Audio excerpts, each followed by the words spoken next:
Baik, Assalamualaikum, salam sejahtera, salam GBN, salam Malaysia dan salam kuasa ketiga.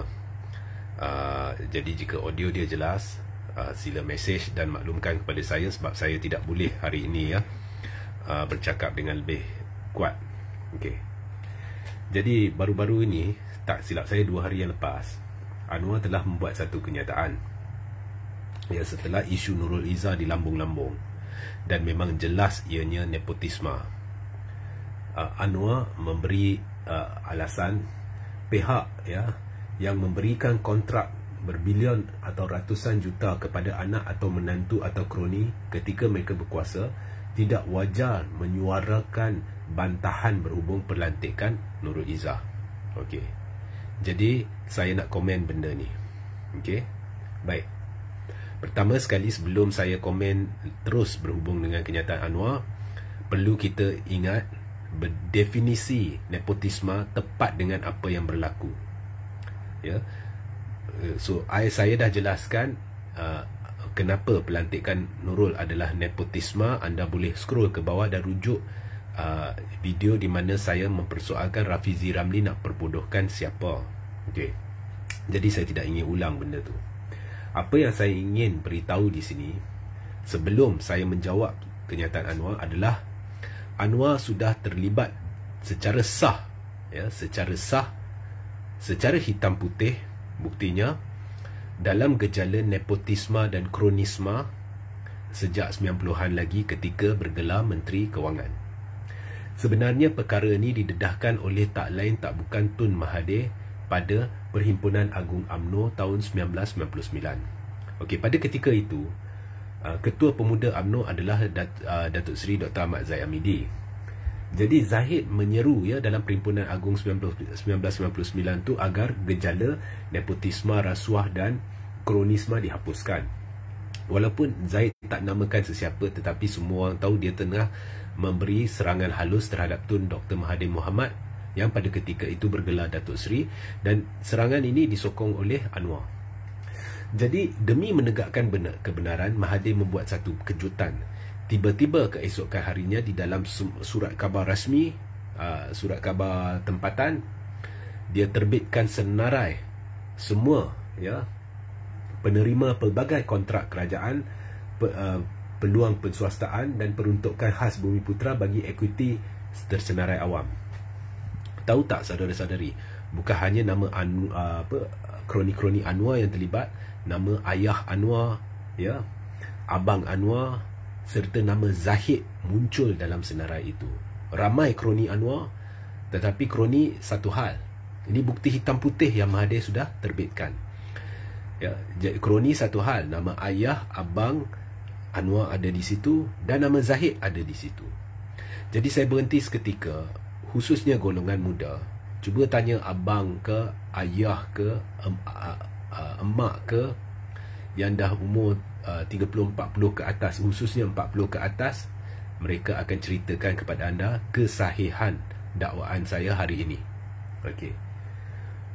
Jadi Anwar dengan Zahid malu tiba-tiba tak sebut kronisme, nepotisme dan rasuah. Tetapi disebabkan tekanan pembangkang, ini satu kejutan pada 20 Jun 1999, Zahid secara diumum mengaku bahawa beliau mendapat manfaat terus ketika Anwar menjadi timbalan Perdana Menteri dan Menteri Kewangan. Zahid berkata, ini Zahid yang cakap, saya diberi peluang perniagaan oleh Anwar termasuk saham syarikat yang disenaraikan di Bursa Saham Kuala Lumpur. Zahid juga berkata, saya telah bertemu Tun Dr. Mahathir secara peribadi dan memohon maaf. Saya memohon maaf kepada Dr. Mahathir atas apa yang saya lakukan semasa saya memimpin sayap pemuda parti. Saya berikrar taat setia kepada Dr. Mahathir sebagai Perdana Menteri dan Presiden UMNO dan juga kepada perjuangan parti dan menegakkan maruah parti. Terkejut tak? Okey. Jadi apa yang saya nak katakan di sini, Anwar gagal mencabar Mahathir berhubung dengan senarai tersebut, dan Anwar tidak pernah menafikan senarai tersebut. Sebelum dipecat, Anwar ni Menteri Kewangan. Dia memang pada ketika itu ada peluang untuk menunjukkan bukti salah laku Mahathir sekiranya benar bukti itu wujud. Tetapi Anwar tidak melakukan atau berjaya menunjukkan sebarang bukti.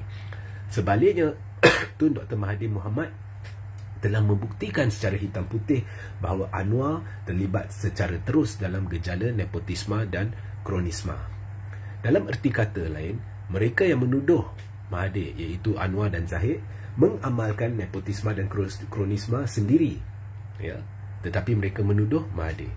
Inilah sikap Anwar pada tahun 1999 yang terbukti untuk menutup, untuk mengalihkan perhatian daripada salah laku dia ataupun gejala tidak sihat dia. Dia menuding jari kat orang lain, dia memfitnah orang lain, dan benda ni sudah terbukti bahawa dia sendiri melakukan benda yang dia cerita berkenaan dengan orang lain. Jadi boleh tak kita percaya Anwar yang bercakap sekarang berkenaan ini itu, sedangkan dia terlibat terang-terang dalam gejala nepotisme dan kronisma, dan hari ini melakukannya secara terbuka, dan walaupun dikecam hampir seluruh negara, dia cuba menghalalkannya. Kononnya tidak dibayar, jadi itu tidak apa. Nepotisme ni tak ada sebut definisi dia berkenaan bayaran.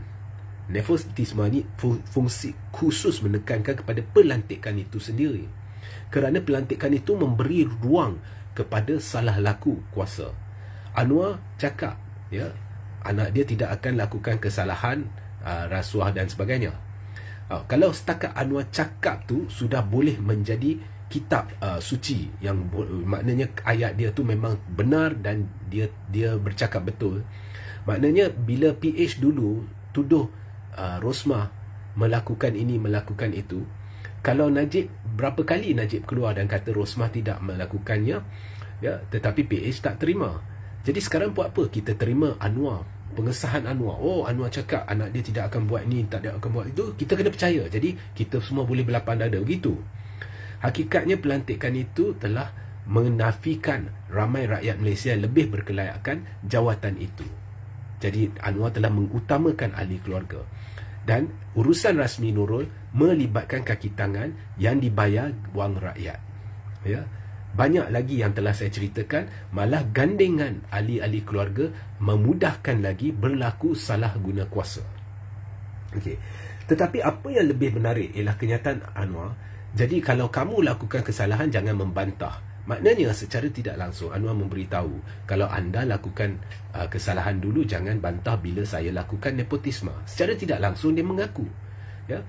Itu bukannya janji kepada rakyat pada PRU15. Janjinya bukannya saya akan lakukan apa yang mereka lakukan untuk balas dendam, bukan. Janjinya ialah saya akan bawa reformasi dan perubahan dan tidak melakukan apa yang mereka lakukan. Tetapi sebaliknya, apa yang Anwar lakukan ialah perkara yang sebenarnya pentadbiran terdahulu pun hampir tidak melakukan, iaitu melantik anak sendiri. So, jangan kata depa bunuh orang, saya pun boleh bunuh orang. Depa curi, saya pun boleh curi. Ini logik Anwar, ya. So itu sahaja mesej saya. Sehingga kita berjumpa di lain masa. Assalamualaikum, salam sejahtera, salam GBN, salam Malaysia dan salam kuasa ketiga.